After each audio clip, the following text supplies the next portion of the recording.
नमस्कार दोस्तों। तो finally election commission of India ने आज शाम होते-होते सारी की सारी इन्फॉर्मेशन रिवील कर दी है इलेक्टोरल बॉन्ड को लेके। आप सभी को याद होगा कि 15 फरवरी को सुप्रीम कोर्ट ने अपना फैसला सुनाते हुए इलेक्टोरल बॉन्ड को अनकॉन्स्टिट्यूशनल ठहराया था, जो कि गवर्नमेंट ऑफ इंडिया इस स्कीम को 2017 में लेके आई थी। उस समय के जो फाइनेंस मिनिस्टर थे लेट अरुण जेटली जी, उनके द्वारा इस स्कीम के बारे में जानकारी दी गई थी पार्लियामेंट के अंदर। तो उसी सिलसिले में एडीआर और प्रशांत भूषण जैसे जो लोग हैं, उन्होंने पिटीशन दायर करी थी कि इलेक्टोरल बॉन्ड स्कीम से रिलेटेड कहीं न कहीं सुनवाई होनी चाहिए, ये ट्रांसपेरेंट नहीं है। तो उसी सिलसिले में 15 फरवरी 2024 को सुप्रीम कोर्ट ने फैसला सुनाते हुए इलेक्टोरल बॉन्ड स्कीम को अनकॉन्स्टिट्यूशनल ठहराया था। उसी सिलसिले में कुछ समय बाद ही सुप्रीम कोर्ट ने कहा था कि एसबीआई जो है वो 6 मार्च तक सारी की सारी डिटेल्स फर्निश करे इलेक्शन कमीशन ऑफ इंडिया को, जिससे election commission of India in सब डिटेल्स को 13 मार्च तक 15 मार्च तक सॉरी उसको अपनी वेबसाइट पर रिवील कर सके। फिर उसी को लेके 4 मार्च के आसपास state bank of India supreme court चला जाता है और वहाँ पे रिक्वेस्ट करने लगता है सुप्रीम कोर्ट से कि हमें एक्स्ट्रा समय दिया जाए, 30 जून तक का समय दिया जाए, क्योंकि बहुत ज़्यादा एंट्रीज़ हैं, लगभग 22,000 से ज़्यादा एंट्रीज़ हैं, तो इनको मैच करने में समय लगेगा, तो हमें एक्स्ट्रा टाइम चाहिए। तो इन सब दलीलों को लेके तो इसी सिलसिले में एडीआर जैसी संस्थाएँ और प्रशांत भूषण जैसे जो लॉयर हैं और भी कई लोगों ने पिटीशन दायर करी कि ये कंटेम्प्ट ऑफ कोर्ट को दर्शाता है कहीं न कहीं, स्टेट बैंक ऑफ इंडिया जो कर रहा है। तो उसी सिलसिले में 11 मार्च को सुनवाई दोबारा से होती है सुप्रीम कोर्ट के अंदर। 5 जजों की बेंच सुनवाई करती है, जिसको headed chief justice of India के द्वारा किया जाता है। तो उन्होंने फैसला सुनाते हुए कहा कि स्टेट बैंक ऑफ इंडिया 12 मार्च शाम जैसे ही बिज़नेस आवर खत्म हो, इन सब डिटेल्स को फर्निश करे। स्टेट बैंक ऑफ इंडिया जो है, इलेक्शन कमीशन ऑफ इंडिया को ये सारी की सारी डिटेल्स फर्निश कर दे, जिससे election commission of India in सब डिटेल्स को 15 मार्च 2024 तक अपनी वेबसाइट पे अपलोड कर सके। तो वो जानकारी कहीं न कहीं अब आ चुकी है, आज 14 मार्च की शाम होते-होते ही कुछ जो जानकारी है वो पूरी कल तक आ जाएगी। तो जिसको लेके ट्विटर से लेके हर जगह ये ट्रेंडिंग न्यूज़ बन चुकी है और स्टॉक मार्केट भी कहीं न कहीं हमें देखने को मिला। स्टॉक मार्केट गिरने का एक कारण ये भी हो सकता है, लेकिन उसके और भी कई रीज़न्स हैं। 13 लाख करोड़ रुपए जो हैं, कहीं न कहीं वो डाउनफॉल गया मार्केट में। तो उसके कई रीज़न हैं, लेकिन ये भी कहीं न कहीं रीज़न बताया जा रहा है एक्सपर्ट्स के द्वारा। तो आइए चलिए जानते हैं। जैसा कि आप स्क्रीन पे देख पा रहे होंगे कि इलेक्टोरल डेटा बॉन्ड जो है कहीं न कहीं, उसमें रिवील किया गया है कि बीजेपी जो है, भारतीय जनता पार्टी, जो कि अभी रूलिंग गवर्नमेंट उसी की है इस देश के अंदर और कई सारे स्टेट्स में, तो उसको सबसे ज़्यादा कहीं न कहीं फंडिंग मिली है इलेक्टोरल बॉन्ड की स्कीम से। इस डेटा में ये रिवील होके आया है। 6,600 6,060 करोड़ के आस-पास रुपए जो हैं वो इनकैश कराए गए हैं बीजेपी के द्वारा। देखना इंटरेस्टिंग होगा। जैसे कि इसके अलावा और भी पार्टीज़ को जो है कहीं न कहीं चंदा मिला है, जिसमें सेकंड नंबर पे जो इंटरेस्टिंग नाम है वो ऑल इंडिया तृणमूल कांग्रेस का नाम है, एआईटीसी। आप सोच रहे होंगे कि कांग्रेस पार्टी का नाम क्यों नहीं है? तो जी हाँ, बिल्कुल नहीं है। वेस्ट बंगाल की जो रूलिंग गवर्नमेंट है वेस्ट बंगाल की, ऑल इंडिया तृणमूल कांग्रेस, उसको सेकंड नंबर पे सबसे ज़्यादा पैसा मिला है। और ये जो पूरा फंडिंग मिलने का ड्यूरेशन है ना, ये 2019 से 2024 के बीच के कार्यकाल का है। उससे पहले की कोई जानकारी फर्निश नहीं कराई गई है। तो बीजेपी को लगभग 6,060 करोड़ रुपए मिले हैं, ठीक है? 12 अप्रैल 2019 से 24 जनवरी 2024 के बीच में, यानी कि 47.5% जो टोटल 100% बॉन्ड है, उसका 47.5% बीजेपी ने इनकैश किया है इस पीरियड के अंदर, जो कि हाइलाइट करता है कि सिग्निफिकेंट फाइनेंशियल सपोर्ट कहीं न कहीं बीजेपी को इलेक्टोरल बॉन्ड जो चैनल है, इसके थ्रू कहीं न कहीं मिला है। इसके अलावा दूसरे नंबर पे जो पार्टी है कहीं न कहीं, वो ऑल इंडिया तृणमूल कांग्रेस है, जिसको 1609 करोड़ रुपए मिले हैं, जो कि लगभग 12.6% होता है टोटल बॉन्ड का। उसके बाद इंडियन नेशनल कांग्रेस का नंबर आता है थर्ड नंबर पे, जिसको 1421 करोड़ रुपए मिले हैं, जो कि 11.1% होता है टोटल फंडिंग का। तो ये आप देख पा रहे होंगे, ये कुछ टॉप 3 पार्टीज़ हैं। इसके अलावा और भी पार्टीज़ को कहीं न कहीं चंदा मिला हुआ है, जिसमें भारत राष्ट्र समिति है, जिसको आप कुछ समय पहले तक टीआरएस के नाम से जानते थे, तेलंगाना राष्ट्र समिति, जो कि भारत राष्ट्र समिति हो गई है, जिसने अभी हाल ही में तेलंगाना के अंदर इलेक्शन हारा है, जो 10 साल से पावर में थी वहाँ पे 2014 से 2023 तक। तो अब कांग्रेस ने उसको रिप्लेस किया, तो ये पार्टी को भी कहीं न कहीं अच्छा खासा चंदा मिला है। मतलब ये Biju Janata Dal, BRS, DMK party south India की, ये भी पावर में है तमिलनाडु, इन सबको लगभग 500 करोड़ रुपए तक की बॉन्ड मिले हैं और इन पार्टीज़ ने कहीं न कहीं इनकैश कराए हैं, उनके बाद इन पार्टीज़ का नंबर आता है, जो कि स्टेट और रीजनल पार्टीज़ हैं। इसके अलावा स्टेट बैंक ऑफ इंडिया ने कहीं न कहीं बहुत इम्पोर्टेंट रोल प्ले किया है इन सब जानकारी को बाहर निकालने में, और कहीं न कहीं ये रोल इसीलिए प्ले किया है, जब जो लोग थे कहीं न कहीं उन्होंने पिटीशन दायर करी, एडीआर जैसी संस्थाएँ, तब जाके जानकारी कहीं न कहीं सामने आई है। तो स्टेट बैंक ऑफ इंडिया ने जानकारी जो है 2 टेबल्स के अंदर निकाली, इसमें एक में परचेज़र्स का नाम है, दूसरी तरफ name of the political parties है, जिन-जिन पॉलिटिकल पार्टीज़ ने इन चीज़ों को इनकैश किया है। तो दोनों चीज़ें दी हुई हैं। आप इलेक्शन कमीशन ऑफ इंडिया की वेबसाइट पे जाके भी देख सकते हैं, मैं अभी आपको दिखाऊँगा।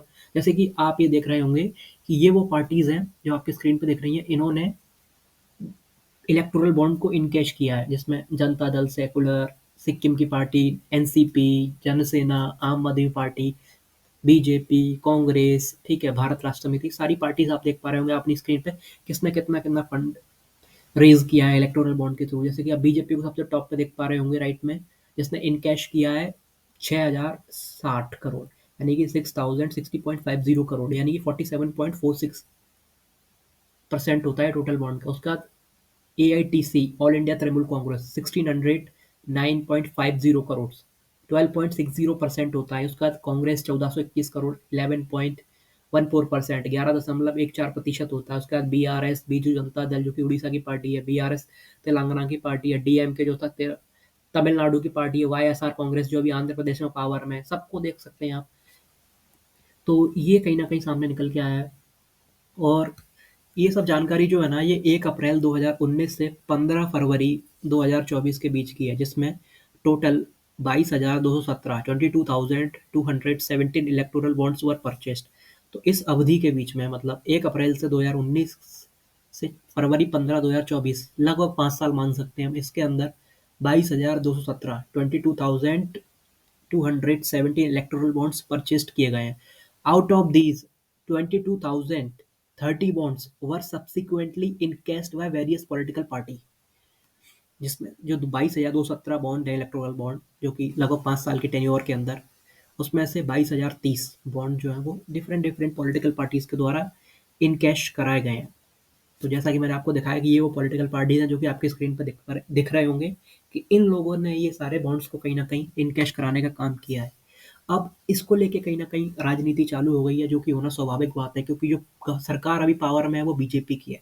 तो क्वेश्चन वहीं से उठेगा, क्योंकि सुप्रीम कोर्ट ने इस स्कीम को अनकॉन्स्टिट्यूशनल ठहरा दिया था। और जो सीपीआईएम जैसी पार्टीज है, communist party of India, Marxist जैसे, इन्होंने कभी भी इलेक्टोरल बॉन्ड नहीं लिए। तो वो सब राजनीति अब स्टार्ट हो गई, और खासकर इसकी उंगली सीधे की सीधी जो है वो करंट रूलिंग गवर्नमेंट है उसके ऊपर ही उठेगी, क्योंकि इसको सुप्रीम कोर्ट ने अनकॉन्स्टिट्यूशनल ठहराया है। ये कहीं ना कहीं एक बहुत बड़े स्कैम के रूप में भी कहीं ना कहीं सामने नजर आता हुआ दिख रहा है। अब डिपेंड करेगा कि अपोजिशन पार्टी इस मुद्दे को कितना भुना पाती है, जनता तक बता पाती है, क्योंकि ट्रांसपेरेंसी होना बहुत ज़रूरी है। और ये सरकार जो है मौजूदा, वो ट्रांसपेरेंसी की बहुत बात करती थी जब पावर में आने से पहले। तो अब देखना इंटरेस्टिंग होगा कि ये लोगों तक बात पहुँचती है कि नहीं। जो मीडिया संस्थान है वो इन सब चीज़ों को नहीं दिखाएंगे, क्योंकि उनका भी हाथ कहीं न कहीं इनडायरेक्टली इस चीज़ में इन्वॉल्व है।